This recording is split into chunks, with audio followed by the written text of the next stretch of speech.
Okay, there we go. Alrighty, let's hop in here. All right, so what am I doing? All right, I just need to check that my sound is on. Everything looks good, perfect. Okay. All right. Couldn't find the slide I've been using for a bit, so I started a new one here. Okay. I think that was from last year. Okay. All right. So, welcome back.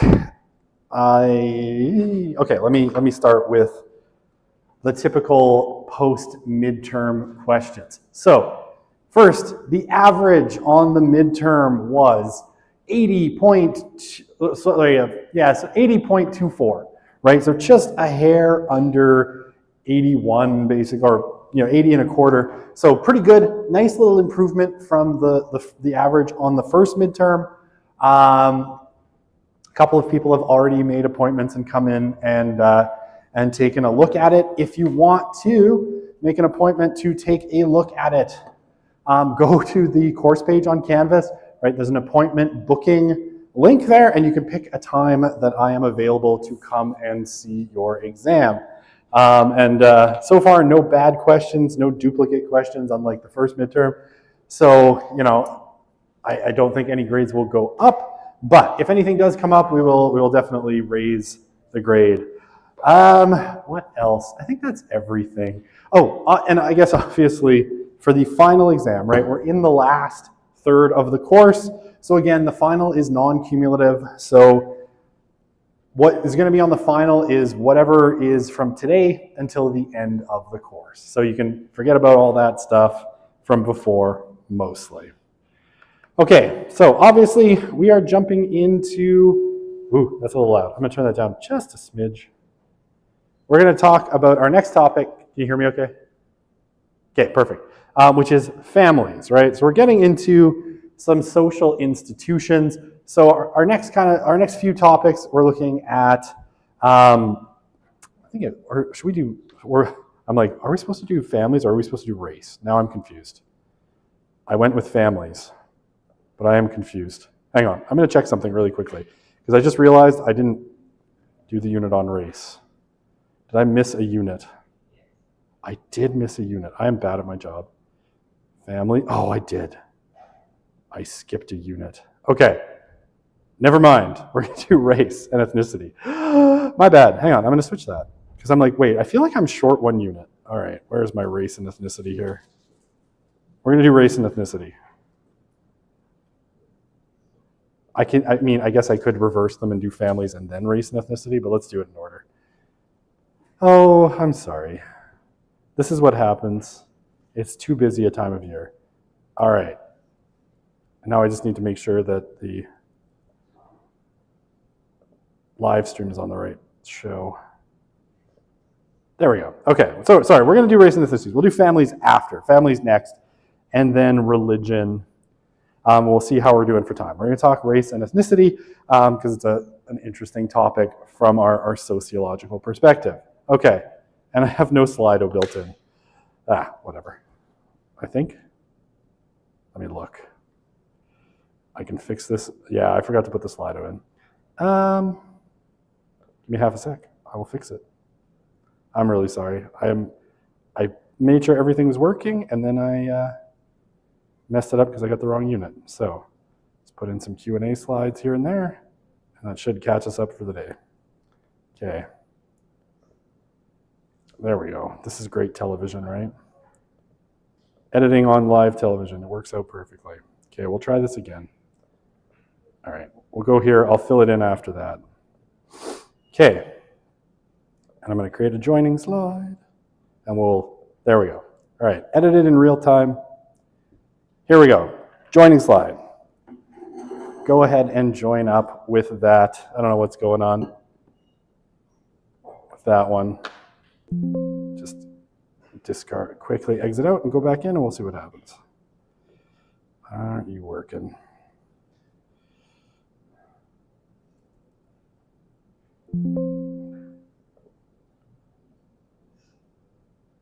Oh, do I have to oh, wait.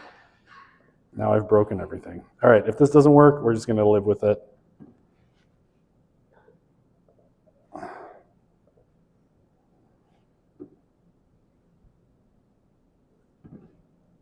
No, I can't. Okay, there it works. Okay.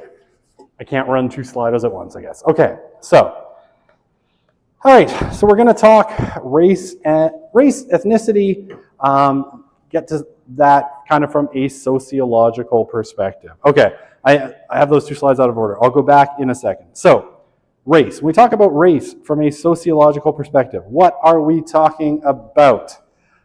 So, essentially, from a sociological perspective, race doesn't, I guess from a biological perspective, race doesn't really exist, right? Human characteristics are widely distributed, and some of the ways that we categorize people in terms of racial groups broadly, don't make sense from a genetics and from a biological perspective, right? There's very little difference in the human genome for the most part. However, when we talk about it from a sociological perspective, we talk about race as being really important essentially because people make it important, right? So we think of it as a social construct that distinguishes, people in terms of one or more physical markers, right? Skin color is a pretty typical one, though there are other ones as well. So why does race matter from a sociological perspective? It's because we act like it matters, right? Because, we act like it matters. And we ascribe racial characteristics to people and stereotypes and prejudices to people based on our perception of what races they come from. And this is sometimes called, racializing or racialization. Ascribing certain characteristics to certain racial groups and then treating them as though they are meaningful. So it also matters, right, from socioeconomic, political perspectives, because race and the kind of concept of race that people have basically allows for systems to create systems of, social inequality, and then to perpetuate those systems along racial and ethnic lines. And in extreme cases, right, race can be used as a way to basically make a person or group into a scapegoat, right? Blame them for all of society's problems, right? And if you want a kind of an example of this, right, you can think of, the Holocaust, where Jewish people in Germany were blamed for all of Germany's post-World War I economic problems, right? They were basically made the scapegoat for all of the things that happened in Germany after the First World War. And then the Holocaust kind of comes out of that, and a long history of treating, Jewish people as scapegoats in European culture. Okay, I'm gonna go back 1 slide. So when we talk about race and ethnicity and the way people, act on it, talk about 2 separate concepts. Prejudice, right, which is basically judging a person according to his or her group's real or imagined characteristics, right? So it's a judgment, right? Typically, when we talk about prejudice, it doesn't have an active component, right? It is sort of in your head. You're making a judgment about people, but it might not necessarily have an active component, right? You might just see someone, and think, okay, this is what this person is like because you have this, this prejudice in your head, but take no action on it. Discrimination, right, is basically, unfair treatment of people because of their group membership, and often, as an outgrowth of the prejudice you have about them. Okay. Are the appointments online or in person? I typically have them as defaulted in person, but if you would like to do an online appointment, book it, and then, you can edit that appointment and add a Google Meet to it. Or send me an email and ask me to do that, and we will go from there. And I will try to remember because, I often forget. But if you want to do it online, definitely we can do that as well. Okay. So, an ethnic group. How is an ethnic group different from a racial group? So, rather than physical characteristics, when we're talking about ethnicity, ethnicity is typically something that is related more to cultural markers, right? That are deemed socially significant, right? Whatever it happens to be.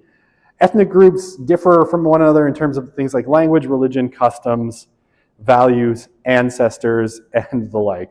Okay, so if we want to think about ethnicity this way, right, we can think of it, so if we take like 3 contemporary examples. So countries that used to make up, oops, I wrote that wrong, Yugoslavia. Right, so we have Serbia, Croatia, and Bosnia, Herzegovina. So these 3 groups, right, Serbians, Croatians, and Bosnians, for all intents and purposes, they speak essentially the same language, right? The 3 languages, Serbian, Croatian, and Bosnian, are all mutually comprehensible, right? They're essentially the same language. Serbians use, Cyrillic script. Croatians use Latin. And I believe Bosnians use the Latin alphabet as well. Serbians are Orthodox. Croatians are Catholic. And Bosnians are Muslim. However, if you met, a Serbian, a Croatian, and a Bosnian on the street, you would likely not be able to tell them apart based on physical characteristics. It all comes down to,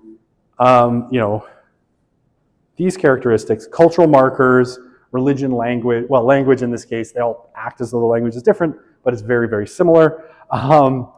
Customs, values, ancestors, and the like, right? And here religion, kind of plays the big role. And their historical alignment with different European powers, with the Serbs more likely to have aligned with the Russians, the Croatians more likely to have aligned with the West, especially Austria-Hungary, and the like, right? So it still matters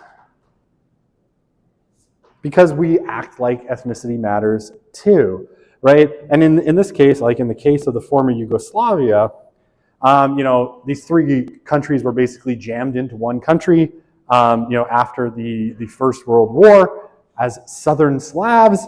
But following the collapse of the Soviet Union, they fought a bloody civil war to split apart, and they all killed each other on the basis of these characteristics. Okay, hopefully that makes sense. So, race is defined on physical markers, ethnicity is based on cultural markers. Okay. So, racism. How does racism kind of work? I just want to keep an eye on the time. Okay. So this is what's sometimes called the kind of vicious circle of, sneeze. Okay, I'm okay. The vicious circle of racism. I don't want to sneeze. I can fight it. I can make it go away. So, how does racism kind of work historically? Well, stupid sneeze. People use these kinds of physical markers to distinguish groups, right? So some kind of physical difference, skin color, right? That's the easy historical example, especially if we think of like the United States, right? Use skin color to distinguish between groups, and then they increase social inequality based on race based on race by means of whatever. Colonialism, slavery, the law, and you can think of like in the US, something like the Jim Crow laws and segregation, right? Where even after, segregation, I can spell. Even after, the end of slavery in the US, they used legal systems to basically create a 2-tier structure in American society where white people, had access to a certain tier of institutions, and black people had different institutions, meant for them. You had to have separate white and black seating. You had to have separate, white and black institutions, white and black bathrooms, so that, basically black people were second-class citizens in the US. Okay, so the difference in the social conditions between the superordinate and subordinate creates behavioral differences between them. Energetic versus lazy, workers or whatever, right? Law-abiding versus criminal, these kinds of different ways that people get classified, right? So again, if we think of kind of the United States, right, we've typically, and this has been the argument for a few years now, right, that white people would be in the superordinate position, right, above, and black people would be in the subordinate position, and this has led to black people being poorer, and therefore, committing more crimes as a result of poverty, and therefore, spending more time in prison, and then essentially, being coded as more likely to commit crimes, right? Which then kind of reinforces that notion. Okay, and then people's perceptions of those behavioral differences creates racial stereotypes, right? You start to think of, in this case, black people as more likely to commit crimes, right? And therefore, it reinforces their unequal treatment under the law. And that's a sort of argument of how racism works, right? It categorizes people on these characteristics. It creates unequal opportunities based on that. Certain, behavioral characteristics sometimes emerge from that, which then becomes the stereotype, which justifies the racism, right? That's the sort of argument. Okay. Okay, I'm going to answer this question very quickly because I can't do it by email because it's just not working. I'm going to show you this really quickly. Okay? I don't know if hopefully you're in class. If not, actually, hang on. I'm going to answer this question. Is that going to show it? Click on this link. Open this window. Pick a time that works for you, right? I've got lots of times tomorrow, a little bit of time tomorrow, lots of time on Friday. I don't come in on Saturday, Sunday. Lots of time on Monday. So just pick a time that works for you in there. Book it, right? You book it by just clicking on it. And then come into my office. That's all you need to do. But please actually come. I've had like 5 people in the last 2 days book and no-show, and it's mildly irritating. Not that I don't understand, but just, if you can't, just please tell me so I can do something else.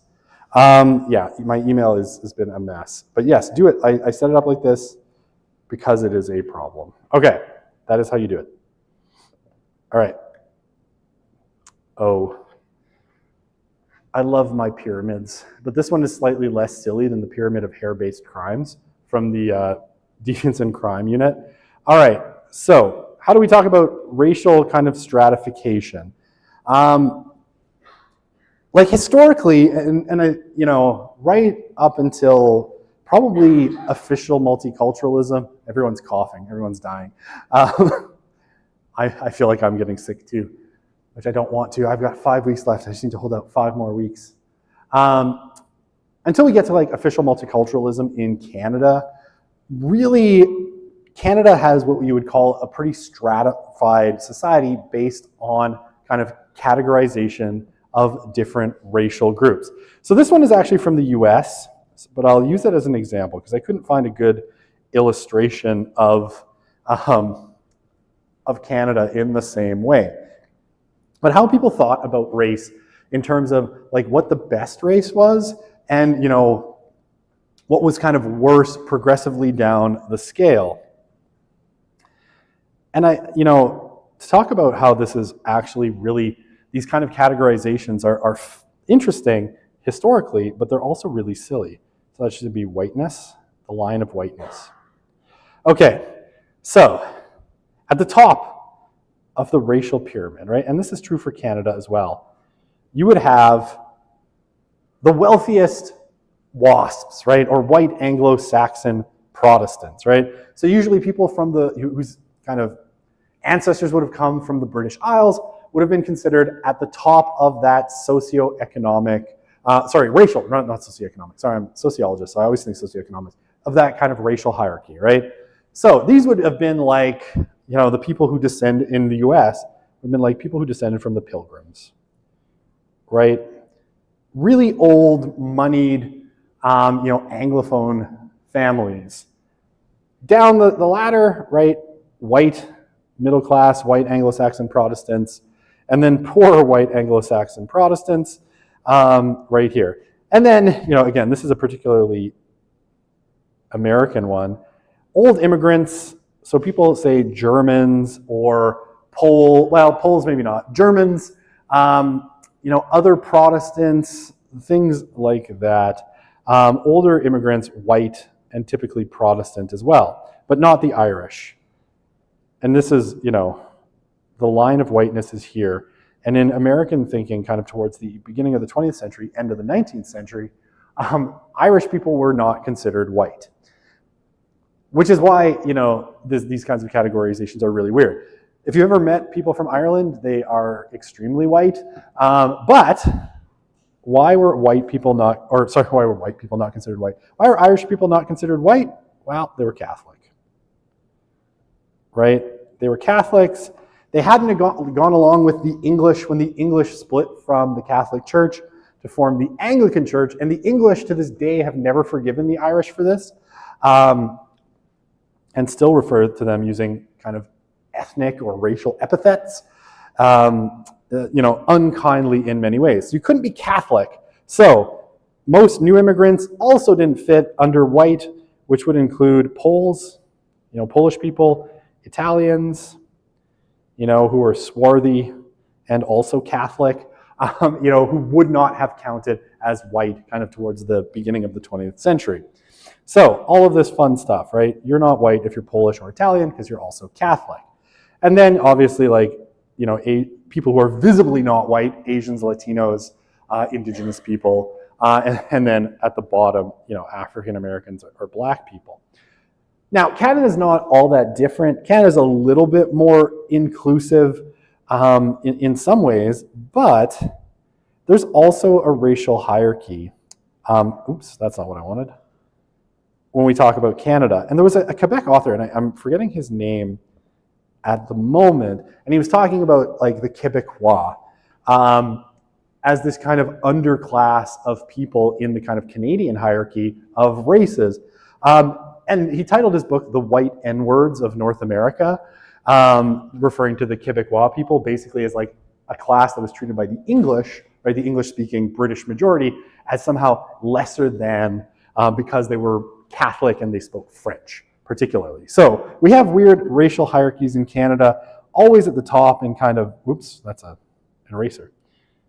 Always at the top, like in Canada, it was the same. White Anglo-Saxon Protestants, right? Anglicans, Presbyterians, English, Scottish, Northern Irish, Welsh would have all been kind of at the top of that racial hierarchy. And in Canada, it manifests in kind of funny ways, right? Most of the big corporations that were created up until the beginning of the the middle part of the 20th century were all kind of headed by Anglophones, even if they were based in places like Quebec. Think of Molson's, think of, Thomson Reuters, the news. Thomson Reuters, the French fry people. The McCains, right? The McCains, right? All kind of white Anglo-Saxon Protestant families, especially the Molsons. They make terrible beer and they run hockey teams very badly. Okay, so Canada has had this history where white Anglo-Saxon Protestants, kind of ruled the business elite. They were privileged, especially compared to immigrants who arrived later. Okay, even among them, big economic differences were evident. European immigrants enjoying higher status than immigrants of Asian ancestry, for example. Right, so even in Canada, for a long time, Asian immigrants, right, especially kind of Chinese people who came over to build things like the Canadian Pacific Railway, were treated as second-class citizens or second-class people as well, right? Even though they had helped to do one of the major important things in Canada's history, which was connect kind of the Atlantic to the Pacific, they were treated as less than, often forced into kind of ethnic enclaves, right? The reason a lot of places have a Chinatown is because they sort of pushed Asian people to live all together in one part of the city and all of that. Now, by the kind of mid-20th century, one of the kind of early sociologists in Canada, his name is John Porter, referred to Canada as a vertical mosaic, right? So sort of admitting that Canada was very diverse in terms of where people had come from, but that it was still kind of organized in a vertical structure where different kind of racial groups had different levels of socioeconomic privilege, right? Again, with white Anglo-Saxon Protestants coming out on top. And what Porter thought, again, in classic, Porter, British, classic kind of British thinking, or white Anglo-Saxon Protestant thinking, he said that, he thought the problem that the retention of their ethnic and racial culture, I'm going to highlight that, their ethnic and racial culture was the big problem because it hampered their upward mobility, right? If they just abandoned, their languages, right, and their kind of cultures and integrated into kind of Anglophone British society, they would ultimately do better, right? And they could move up that Canadian value system. And so basically, in his view, the Canadian value system encouraged the retention of markers, which led to low social mobility, right? It stopped people who had come from other places or had different ethnic racial backgrounds than white Anglo-Saxon Protestant from moving up that kind of strata. Okay, now by the 70s, this has broadly changed, right? And even Porter, by the 70s, basically admitted that he was wrong.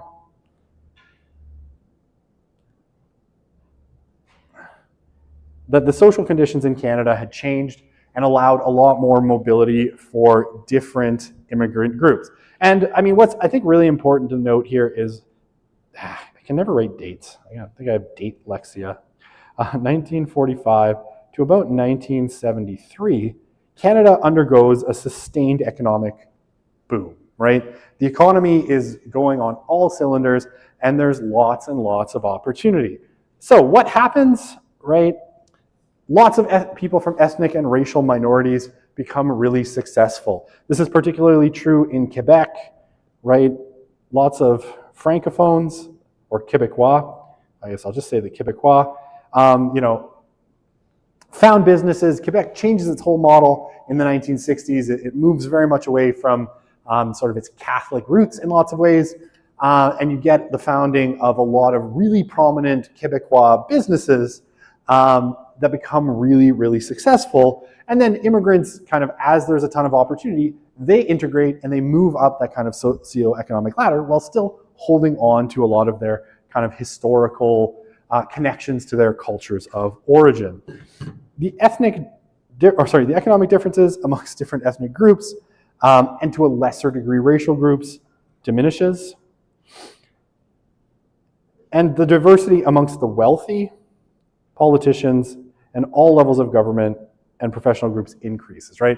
So more people who came from different places and not just white Anglo-Saxon Protestants by the 70s have become much more equal.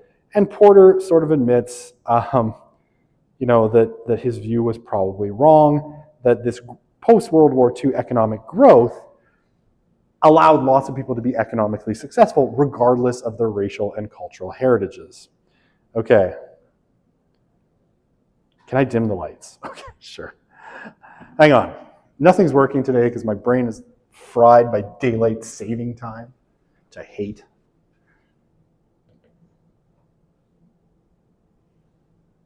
All right. Is that better? I hope that's better. I hate daylight saving time. I believe it is my goal to run for office and become Prime Minister of Canada simply so that I can do one thing before resigning, because I would be a terrible politician. Which probably means I'd never win. But if I could, I would rule for 1 hour, at which point I would ban daylight saving time and put us all on standard time forever. And that would be my only act. That's all I want to do in life. Okay. So, starting in the 1990s, we see a different pattern in kind of, economic progress for immigrants, right? So immigrants who are visible minorities, starting in the 1990s, are less successful economically than previous generations of immigrants, given their educational and other resources. Now, it has very little to do with cultural values or anything like that, and much more to do, so one of the things that happens in the 1990s.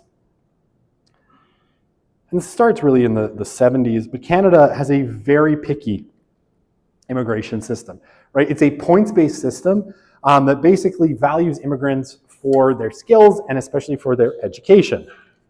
And so the immigrants that come in to Canada through the 70s, 80s, and 90s, and well into the 2000s as well, are extremely high skilled, right? Canada selects really, really high skilled immigrants, and so they should do really well. But they don't do as well as immigrants who came earlier. What happened in Canada is we have a kind of a bad decade, right? The 1990s are a really, really rough decade in Canada, with unemployment hovering around 10%. And things like the price of oil. So Alberta suffers in the 1990s pretty greatly. The price of oil had dropped, at the end of the 1980s from like $30, $40 a barrel to about $10 a barrel, kind of gutting both Alberta, but Alberta's general contribution to the country. And so it's a rough time economically. So there's just less opportunity. So they were chosen to come to Canada, I had it here, because they were highly educated, but they have trouble finding jobs for lots of reasons, right? Some of the accreditation mechanisms for foreign credentials are poorly developed in this country and need to be improved. And this is still the case today. People from all sorts of places in the world come with like skills, like they're a doctor from somewhere like India or Pakistan, and they have trouble getting those qualifications certified here. Okay. So basically, racial and ethnic culture plays a pretty minor role in the struggles of immigrants in the 90s and 2000s. It's principally driven by larger macroeconomic trends. Again, sort of discrediting Porter. Okay, so starting in the 1980s, right, with the repatriation of Canada's constitution, or rather the patriation of Canada's constitution from England by Pierre Elliott Trudeau, I believe it's 1982, if I got the year right, and the adoption of the Charter of Rights and Freedoms, Canada adopts an official policy of multiculturalism and tolerance of ethnic and racial differences. So rather than multicultural policy focuses less on kind of integrating people from a cultural perspective, right? And more on integrating them economically and politically, right? Integrating them into larger society. So what the goal of the policy is really, to eliminate barriers to full participation in Canadian society. So, like getting them into public education, making sure that new immigrants are voting and doing other forms of civic engagement rather than, assimilating from a cultural perspective. The goal is, just get that, essentially multiculturalism is they can keep their culture, right? Keep your cultural beliefs, keep your languages, keep your, traditions. What we want to see is really an economic and political contribution, right? So as long as you're working, right, you're doing the economic thing, and voting, you're doing the political thing. And that's what comes to be valued in Canada, rather than a sort of, it's always contrasted with the US, multiculturalism versus the more kind of culturally homogenous American way of doing things. It's a little unfair because America's pretty diverse too, or it was. But Canada's emphasis is really on kind of integrating people economically and politically rather than culturally, following, official multiculturalism being adopted. Okay, you'd vote for me, you're a fool. I would be a terrible politician. I have no tact whatsoever. This is why my friends are like, you should run for politics. I'm like, you absolutely do not want me to do that ever. Except for my policy of eliminating daylight savings time. Okay. So, inequality and social structure. So racial inequality, when we think about it, is really deeply rooted in social structure and not really in biology. So one of the things, that's really evident when we look at things like, so for example, we look at things like IQ, right? When you look at any particular racial or ethnic group, IQ is distributed basically on a curve, right?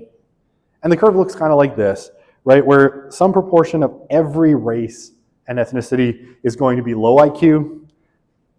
The vast proportion is going to be kind of in this middle, and a small proportion is going to be really high IQ. And that's true of pretty much every racial group. If you run them, if you kind of take aggregate IQs or aggregate intelligence, it all distributes roughly evenly on a curve, right? So any kind of inequality isn't based on characteristics like intelligence, for example, or physical ability. Like physical ability is also broadly distributed on curves. So the biological and cultural aspects of, and it's not generally speaking culture. There are certainly people who have made the argument when it comes to kind of racial disparities in terms of achievement or economic mobility and all these things, that it comes down to kind of cultural values within different communities. And very famously, I think Thomas Sowell makes this argument in a book called, I can't remember. I want to say it's like Black Rednecks or something like that. It's been a while since I read it. Where he basically says that what happened is, black people, when they were brought over, and enslaved in the Americas, they received sort of, the people who lived in the southern part of the US were rednecks, right? They had the bad values of certain parts of British society, and they taught those values to their black slaves. Their black slaves then embodied those values, and they've made that kind of part of their culture, like, different forms of speech, music and such, and that's what's held them back economically. This book has been widely panned as making no sense, and I think rightly so, though Sowell has some other books that I think are excellent. That one's not very good. It's not really about culture. It's often much more about kind of social structure, right? What are the social structures that keep people kind of down and out, and mean that even say someone from a minority group that's here on the kind of intelligence curve can't necessarily achieve their potential because there's social structures kind of sitting in their way, right? So biology and culture are, aspects are secondary to the sociological characteristics when it comes to explaining inequality. Okay. What's that? All right, let's talk about our schools, right? Sorry, I have a schmut on my screen. Symbolic interactionism. So how do symbolic interactionists approach questions of race and ethnicity? And I think the symbolic interactionists have an interesting kind of way of thinking about this. Oh, I forgot to tell you my fun thing. I need to tell you something. I need to go back a couple slides because I just realized people voted for Trudeau because he wanted to legalize weed and he won. No comment. But yes. Okay, I need to tell you something about this pyramid because I think it's funny. Oops. Where's my pyramid? I'm going to erase my stuff. So a funny thing happened kind of in the early 20th century, right? There was this war called the Russo-Japanese War, right? And Russians were considered white, and obviously the Japanese were considered Asian, right? And what happens in the Russo-Japanese War is that the Russians get their butts kicked by the Japanese, right? And so for the first time in a really, really long time, a non-white people basically put the screws to a white group, right? The Russians. And so this caused a sort of problem in systems of ethnic classification because it was assumed, right, on this scale, right, the Russians weren't right up here. They're definitely not white Anglo-Saxon Protestants, who at the time were thought to be the best, but they would have been kind of like down here, right? Russians would have been kind of over here, still white, and therefore still definitely, seen as better than here.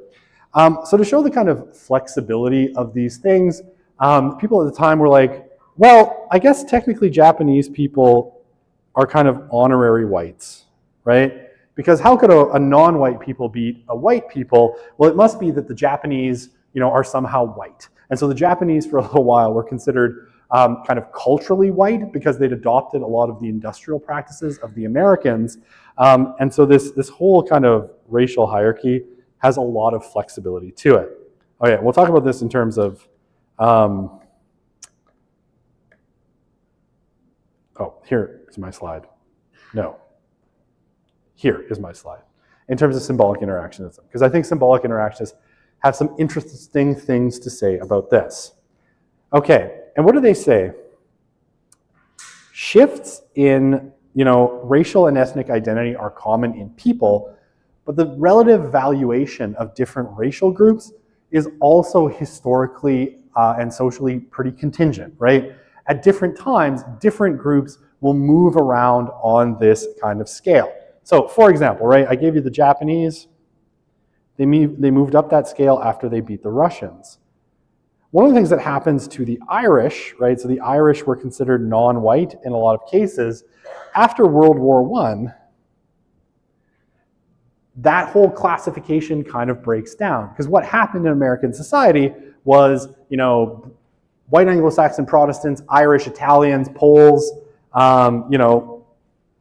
essentially all of the races that kind of look white, Italians, right, they all went off and fought together in World War I. And they all sort of came to see each other as equally and validly white. And so the Irish get promoted after the First World War, and suddenly they're not sub-white anymore, they're white, right? So these kinds of valuations kind of change. And now if you looked at, someone who's from an Irish family, you think of them as white. You would never consider this based on their ethnicity that they're not somehow right. Somehow white, not right, sorry. I have never said white this much in my entire life. So if I trip over it, I apologize. So racial and ethnic identity and the way that we value it historically shifts around considerably over time. And what symbolic interactionists will say that the social context and the nature of the relationship with members of other races and ethnicities shape and reshape, our identities as people, but also our valuations of where different groups kind of sit in terms of our hierarchies of races. Okay, so another example of this, how changes to your social context and your racial and ethnic self-conception can change too. So around 1900, right? You get a wave to both Canada and the US of immigration from Italy, right? From what we would today call Italy, particularly from two places, Sicily and Calabria. Now, one of the weird kind of things that was true at the time is that people from those places, Italy had only recently kind of unified, or had it unified yet? I can't remember. I think it had unified at this point. But a lot of Italy had centuries of being sort of split into regions dominated by other countries, controlled by the Catholic Church under the Papal States, and all sorts of things. So a lot of people that we would have classed and were classed as Italians, right, actually didn't think of themselves as Italian. They would have thought of themselves as Sicilian or Calabrese? I can't remember. I think it's Calabrese. Calabrese, I think. Right? So they thought of themselves as belonging to these particular places, right? Rather than being Italian, right? They all spoke Italian. They would have spoken Italian with slightly different accents, right? People from the north of Italy spoke a little bit differently than people from the south of Italy, but they all spoke some dialect of Italian. So they come to Canada, and in Canada, right, they show up in the US like Ellis Island, and in Canada, either in Montreal or in Halifax. And, they're recorded by the immigration officers as Italian. And a lot of them kind of felt like that was weird, right? They didn't think of themselves as Italian. And they didn't necessarily, people from Calabria and people from Sicily didn't necessarily think of themselves warmly as brothers from the same place, right? There was a lot of rivalry between these groups. But over the course of the next 40, 50 years, that labeling of them as Italian sort of stuck, right? And they started thinking of themselves as, Italian Canadians and Italian Americans rather than as Sicilians or Calabrese. So, ethnic racial identities can shift around in these kinds of ways as well, right?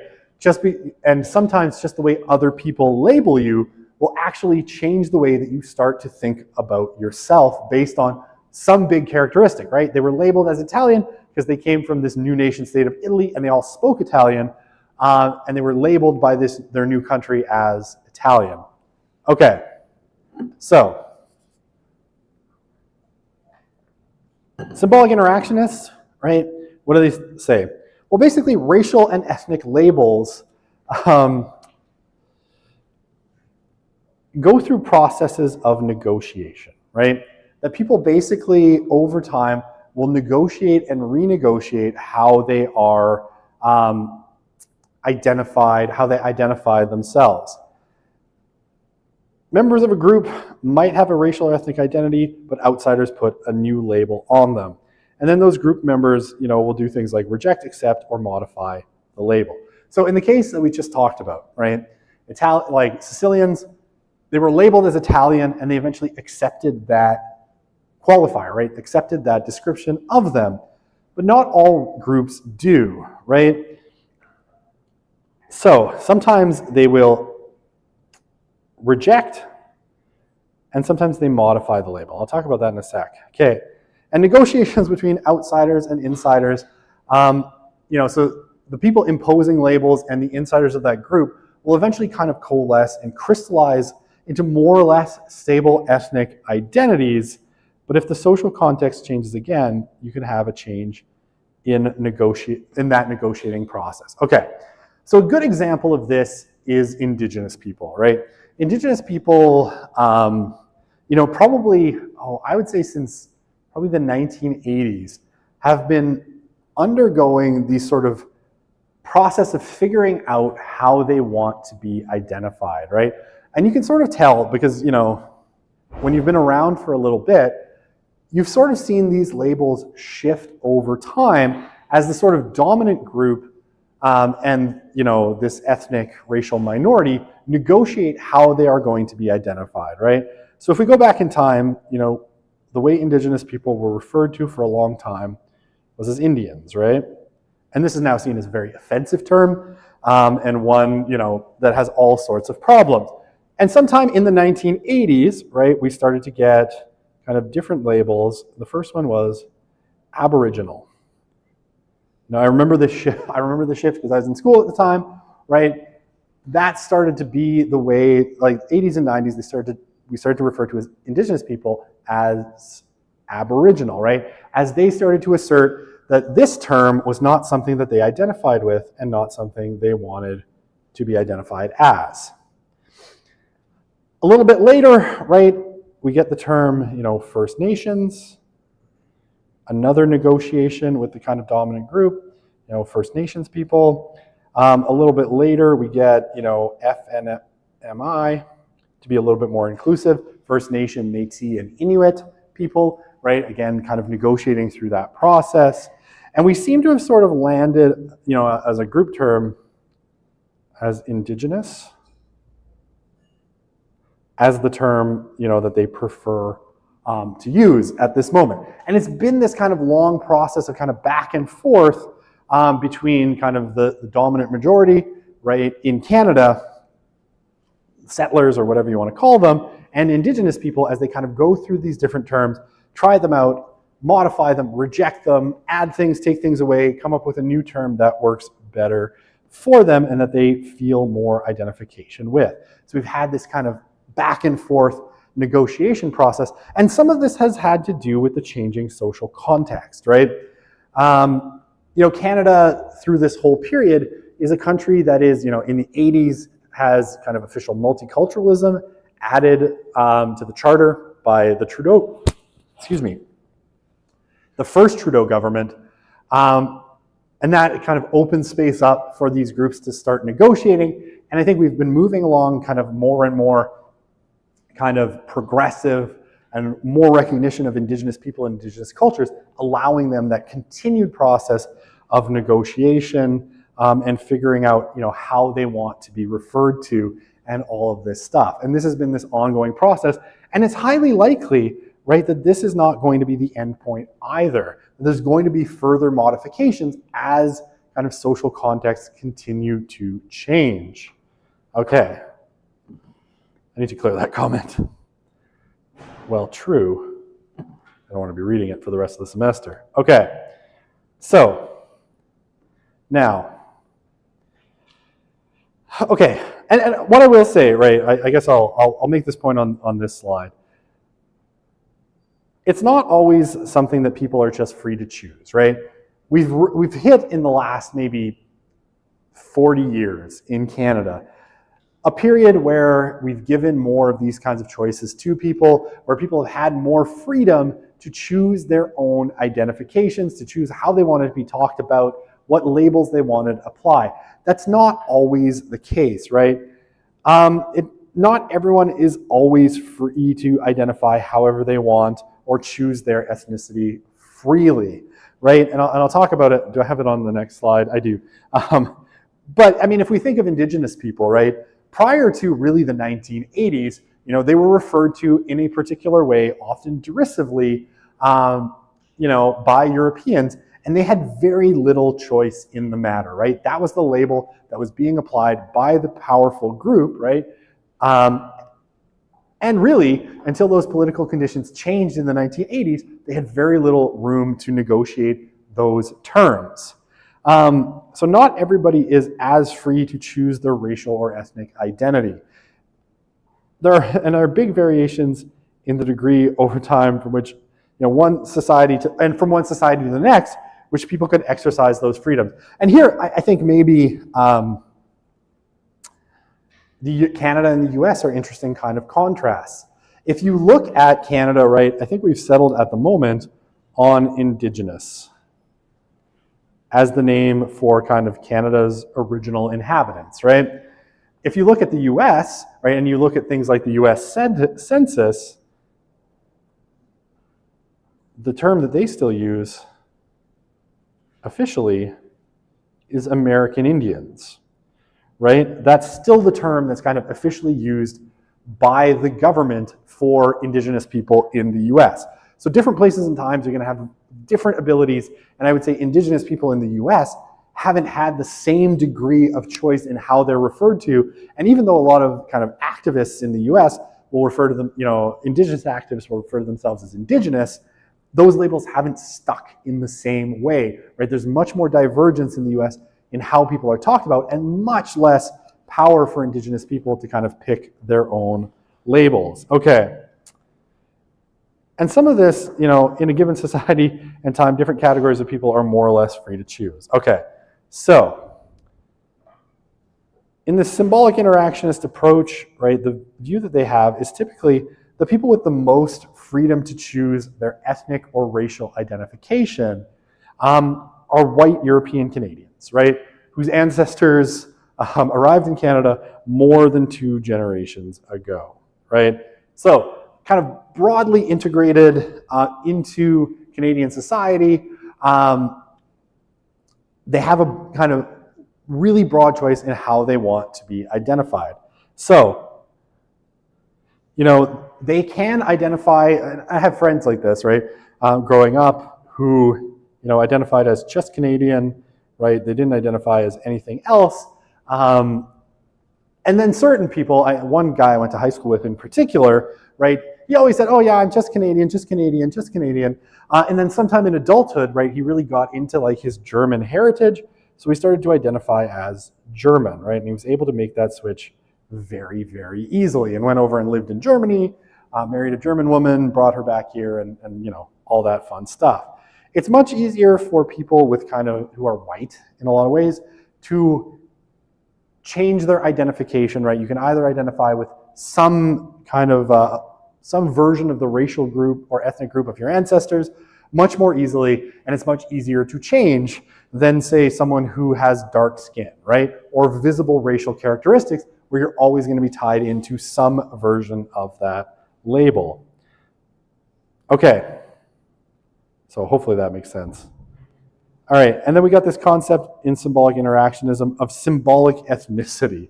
which a lot of people kind of practice. And I don't know why I've got this picture of Riverdance here. Where people will sometimes still have a sort of nostalgic allegiance to the culture of the immigrant generation or that country, but not one that's integrated into their kind of daily lives, right? So think of someone, who for the most part lives their life like every other Canadian, right? They eat the same foods as most Canadians do, right? They eat at McDonald's, they eat, whatever you get at the grocery store. But for special occasions, right, they make pierogies because their ancestors were Ukrainian, right? So they make pierogies or nalesniki or cholopchi, right? And they have these things and they make that food, on special occasions, and that's their sort of identification. Or maybe they enroll themselves or their children in like shumka Ukrainian dancing as a sort of like throwback to that culture of origin. Well, in their daily lives, they really don't have any deep connections to that culture. Okay. How am I doing for time? Ooh. How am I doing for slides? Can we go through this super fast? Oh, we still got lots. Okay. All right, racism. All right, so symbolic interactionists. Again, we're still in our symbolic interactionists. Symbolic interactionists will sort of define different approaches to race and how it's treated in the culture differently, right? So they'll use terms like racism and institutional racism to describe patterns of behavior that dominant groups show towards minority groups for the most part. So, racism, right? In a kind of symbolic interactionist definition, the belief that, the visible characteristics of a group, such as skin color, indicate or justify their inferiority or discrimination, right? So, pretty straight up definition of racism. And institutional racism is when, organizational policies and practices systemically build those kinds of judgments in, right? And that discrimination against some racial group or groups. Okay, so what this looks like in practice, right, is when there is some kind of structural element in institutions that treats groups differently, right? So the argument has long been, say, that in the criminal justice system, right, Indigenous people and Black people in Canada are treated differently. That, for instance, they are likely to get longer sentences. Oops, probably can't see what I'm writing there. I'll just say it, longer sentences, right? So they're more likely, okay, I'll put it this way. One of the long complaints with law enforcement for both Indigenous and Black communities in Canada is that they're much more likely to be stopped by the police and have their identities checked and have the police run their names against existing warrants, right? This is a policy in Canada that's often referred to as carding, right? So you get their identity card, their driver's license, or their ID card, and you check their name against outstanding warrants. And this has been held as a sort of institutional racism, right? That the police have established protocols that target these particular groups for disproportionate attention from the police. And then when they get to court, right? So when they are, found charged with a crime, when they get to court, they're more likely to be sentenced, less likely to be given things like extrajudicial measures as a remedy, right? So less likely to be given things like community service, likely to be given longer sentences compared to their white counterparts, right? So this would be, what people call institutional racism. Okay. All right. So, off of symbolic interactionism onto conflict theory. So conflict theory, right? If we recall, conflict theory always thinks of the relationships between people as oppressor versus a sort of oppressed. Oops. So the way this is typically worked out in kind of conflict theory approaches, and you've probably heard of one of them because it's been like floating around in the media for a long time, critical race theory. is a conflict theory approach to race, right?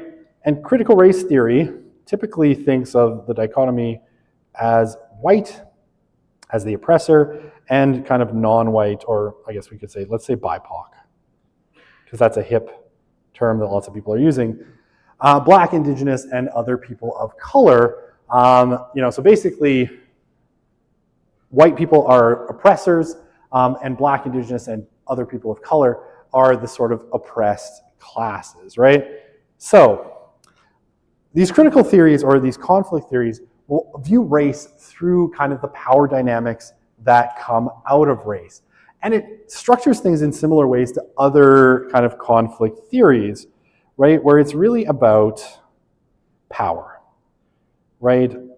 Racial characteristics will be assigned to certain groups to the measure that they are powerful and that it allows them to maintain power over others, right? And contributes to their economic, political, cultural, and social power. So, in the kind of historic way, white people defined Black people as, less valuable than white people so that they could oppress them, so that they could use them as slaves. And then after slavery ended, so that they could use them as like sharecroppers, right? Basically, essentially indentured servants, right, who were working for next to nothing on the same farms where they had been slaves, and then, segregation to limit their political power, but all in the service of keeping kind of white people at the top of that social echelon, right? This is how critical race theory and other conflict theories think of race, right? It's always in service of whatever the powerful class is, and in this case, it's it's white people that have typically been at the top of that social echelon. Okay.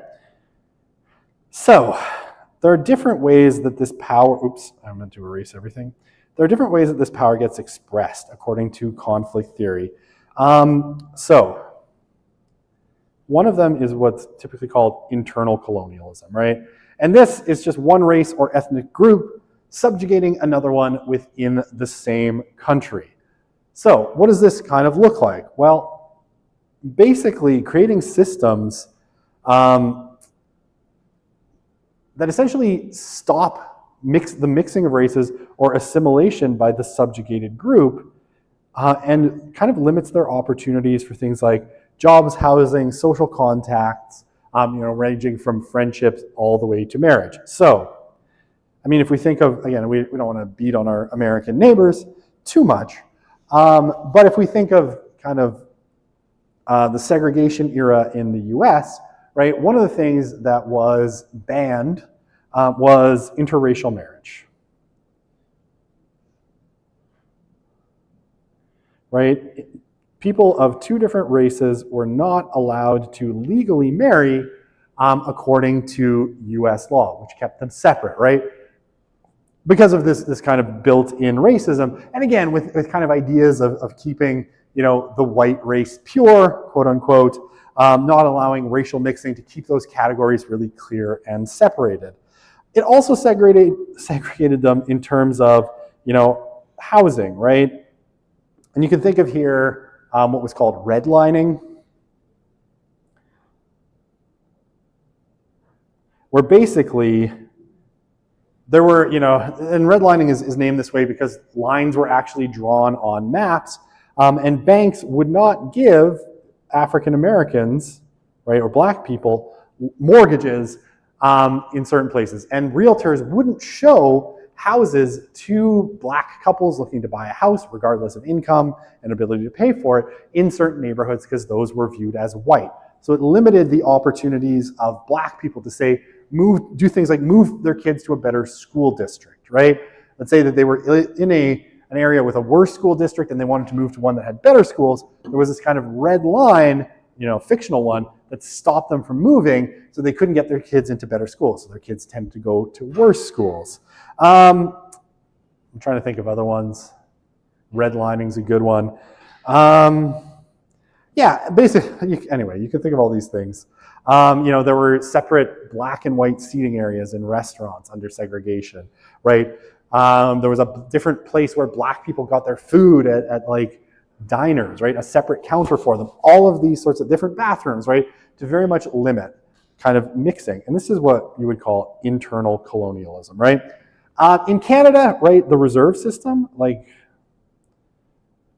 reserves, where Indigenous people live, was the same kind of thing, right? The idea was that Indigenous people had to, were given this land, under the treaty system, and told, you have to live on reserve. That's your place. You live on reserve.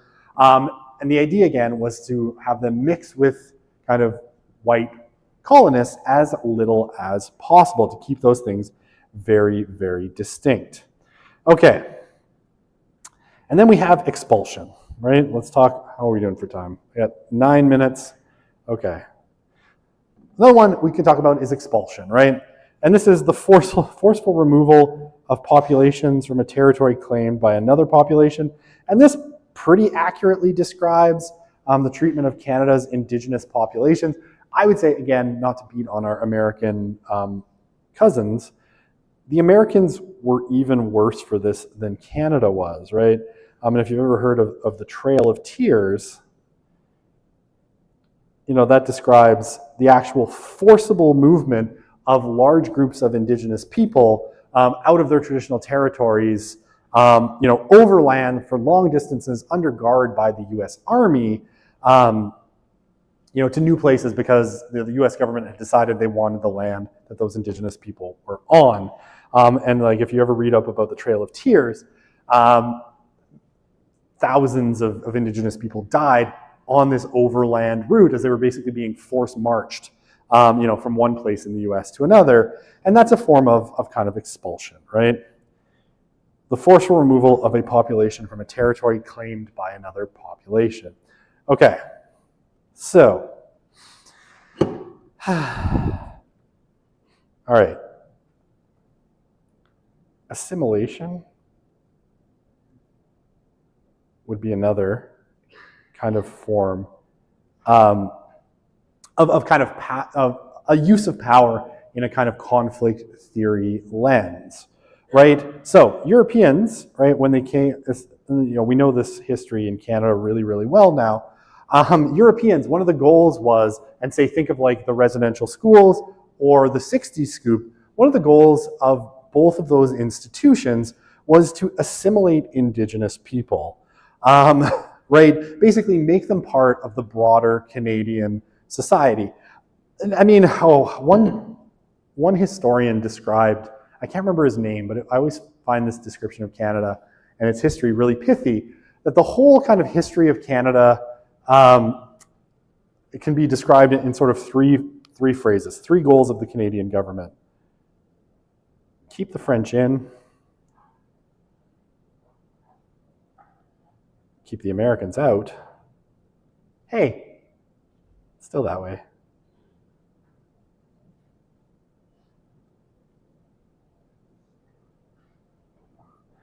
And make, and he used the impolite word, but I'll say the Indigenous, disappear. Right? And those are the three kind of historical steps of Canadian history, right? Keep the French in, make sure the French don't go anywhere, keep the Americans out, and make the Indigenous people disappear. And, when we think of residential schools, like the goal was, and it was put like, kill the Indian in the child, right, in the residential schools, to basically turn Indigenous people into Canadians, right, or British, like integrate them with British kind of society and cultural values. So, teach them Christianity, teach them English, get rid of their Indigenous languages as much as possible, and basically assimilate them as much as possible so that they just disappeared into the population, right? And once they disappeared into the population, the problem of Indigenous people, would be gone for the Canadian government, right? Because they would have just dissolved into the overall population and be gone.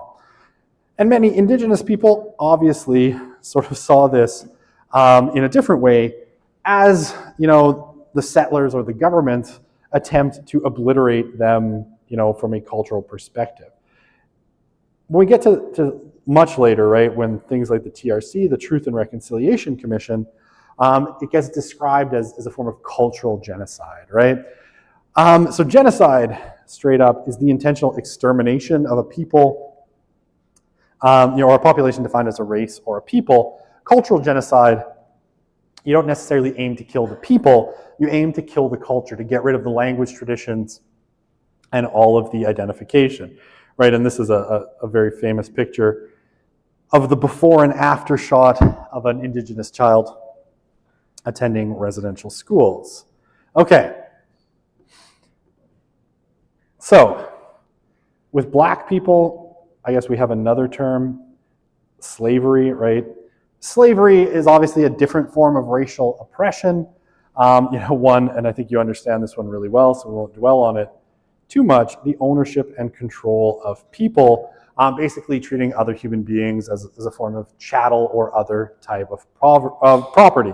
And slavery is very old, right? Slavery goes back, as far as human history, and pretty much every racial and ethnic group in existence has held slaves in some way, shape, or form at some time. In Canada, Canada has a relatively brief, compared to some other places, history of slavery as well. But certainly, at the kind of foundation of the country, people held slaves, either indigenous people as slaves or black people as slaves. Eventually, right, the British, for lots of different reasons, outlawed slavery in 1833. And because Canada was a British colony, Canada followed along in 1833 in abolishing slavery, and became a sort of terminus for American slaves fleeing from slavery until slavery officially sort of ended fully at the end of the American Civil War in 1865. Right? So Canada has a very mixed and very strange relationship. It was initially encouraged for Black Americans to come to Canada in the Underground Railway, but after the Civil War, many of those people were strongly incentivized to go back, and attitudes towards Black people changed tremendously. Okay, I can't do this slide in 3 minutes. There's too much on here. So why don't we call it a day, and we'll continue with this next on Thursday, and we'll probably be done and pick up on families at that point. Okay. Yes. All right. Let's do it. See you on Thursday.